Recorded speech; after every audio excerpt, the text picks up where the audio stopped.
Hi, I'm Martin and you're watching Living Well TV. So have you decided to take up a weight training program but you don't know where to start? Well, in this video I'm going to cover all the tips you need to know to get started, so keep on watching.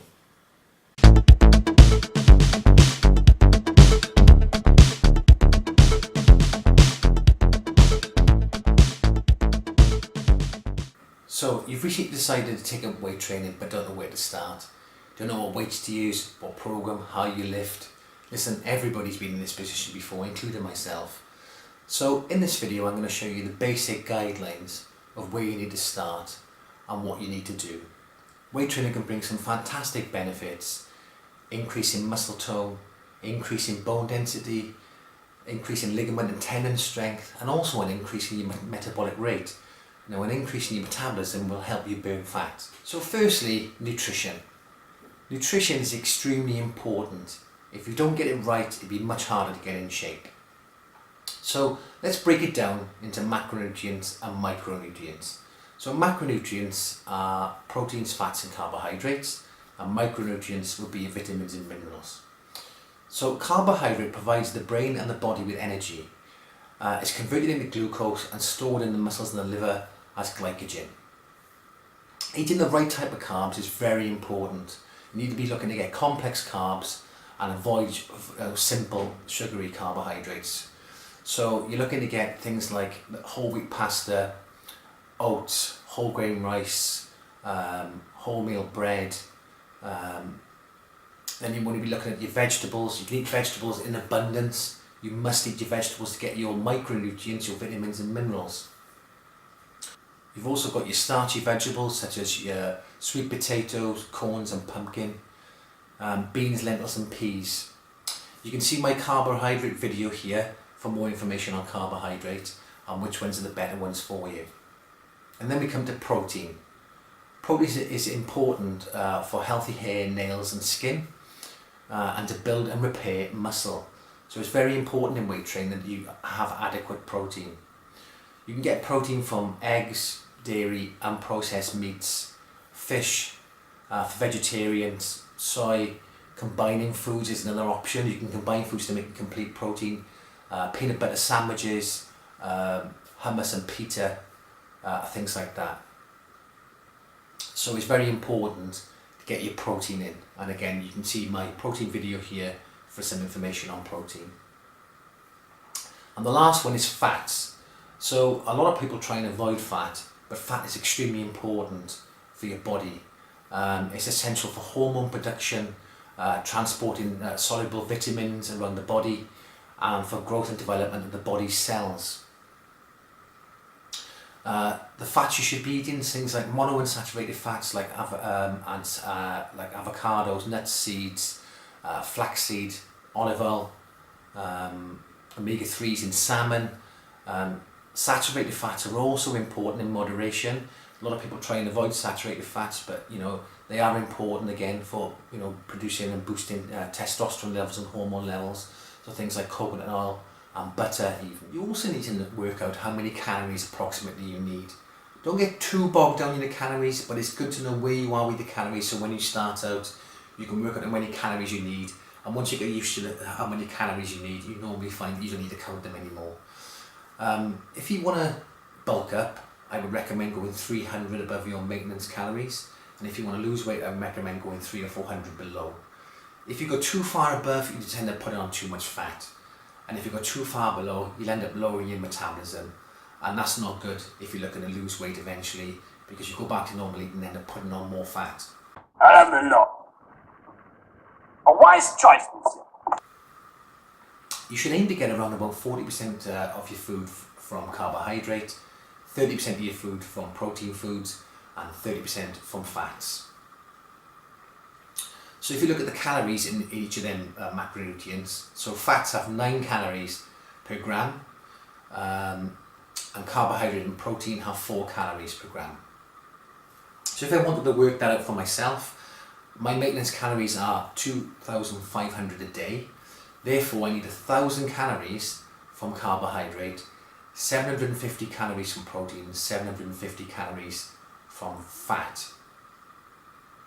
So for example, to get my daily protein intake, I need to divide 750 by 4 calories, which is 187 grams per day, or around about 2 grams of protein per kilogram of body weight.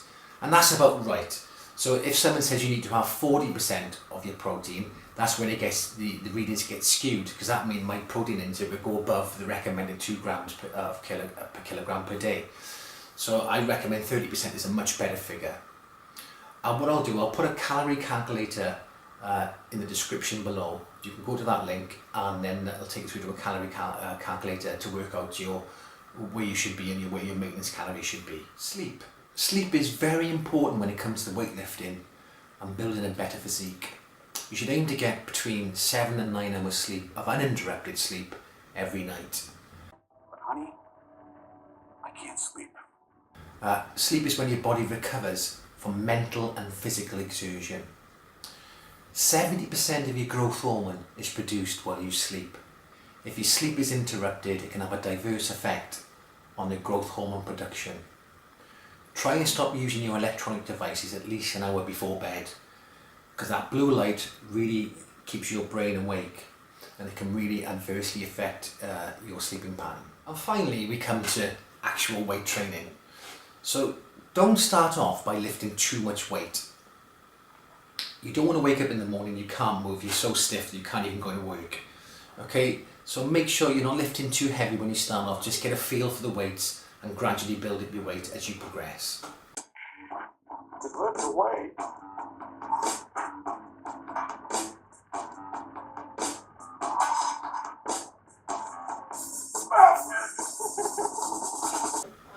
Also be aware that you can lift too light as well.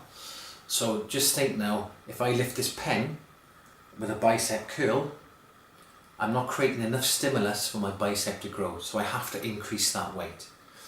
A good guideline is if you can do 15 to 20 reps with a weight, then you should be increasing that weight slightly and reducing the reps. Try not moving through the repetitions too quickly, so always use good form. If you're going to do a bicep curl, a good count would be 1, 2, 1, 2, 3, 1, 2, 1, 2, 3. So start off with that speed cadence. Use good form. Don't try and swing the weights or put them in awkward positions to get that weight up where you're twisting your back. Okay, you just end up injured and you won't get the benefit out of the exercise. Start your routine by using, so when you do your program, your routine should start with a compound or multi-joint exercise. So a compound exercise or multi-joint exercise is where an exercise works across two or more joints. So for instance, a bench press would work the shoulder joint and the elbow joint, and it's working multiple muscle groups. This is really great because when you work multiple muscle groups, a lot of muscles are working and it boosts your hormonal rates. Okay, then a single joint exercise is where you finish off your routine with, at the end of the workout, you start doing bicep curls or tricep extensions, things like that. These are single joint exercises, so just using the elbow joint. Okay. Just be careful you're not resting too long between your sets, or you're not resting enough.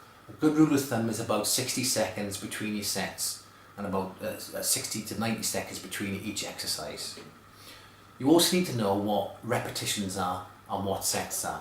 So if you don't know what they are, basically what they are, repetitions are a number of times you do the exercise in one set. So if I do that 10 times, that's 10 repetitions, and the 10 times I've done it is one complete set. So I would recommend in this program, to start off, you would use a basic 3 sets of 10. So you do 10 repetitions, that's one set, you rest for 60 seconds, 10, rest for 60 seconds, then 10 times again. What I'll do, I'll put a beginner's program down below in the description box, and each exercise will have a link going to a demonstration of that exercise. So if you're unsure how to do the exercise, I'm going to put together demonstrations of each exercise in that program. You can click the link and see a tutorial of how that exercise is performed. Okay, well, I hope that's helped today. We wish you the best of luck with your weight training program. After the sort of 8 to 12 weeks you do this program, then what I would do is recommend moving on to maybe an upper body, lower body split. which I'll also put at the end of this video, a link to the upper body, lower body split routines that I've got on my channel. Thanks for watching today. Please like the video and I'll see you soon. Bye.